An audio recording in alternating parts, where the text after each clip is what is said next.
Deuxième titre de l'actualité ce midi, cette nouvelle loi antiterroriste présentée 5 jours après l'attaque de Rambouillet.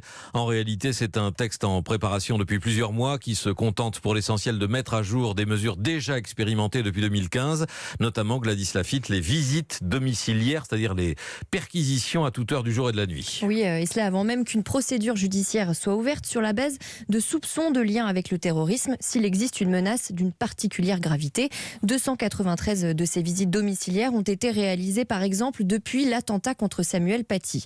Dans ce projet de loi, on retrouve aussi la possibilité de fermer des locaux qui dépendent de lieux de culte dont la fermeture a été demandée. Ça, c'est un ajout de la mesure déjà existante.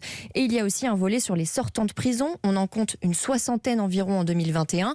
Le gouvernement veut pouvoir les surveiller pendant 2 ans au lieu d'1 actuellement, et surtout qu'ils puissent répondre à des obligations judiciaires, de soins ou de suivi éducatif par exemple. Ça ne concernera que ceux qui ont été condamnés à 5 ans de prison ou plus et qui auront été évalués particulièrement dangereux à la fin de leur peine. Et puis, il y a un volet important, mais encore en suspens, sur la surveillance numérique pour tenter de faire entrer dans les radars du renseignement des personnes isolées et radicalisées. Oui, et pour ça, le gouvernement veut étendre le recours aux algorithmes, c'est-à-dire l'analyse automatisée des données de connexion téléphonique, ça existe déjà, et maintenant étendu à Internet. Par exemple, j'invente un scénario, si vous consultez des vidéos de décapitation et un site qui explique comment fabriquer une bombe, une alerte arrivera à la DGSI, le service de renseignement fera une demande auprès du Premier ministre pour obtenir votre identité et ensuite vous mettre sur écoute par exemple.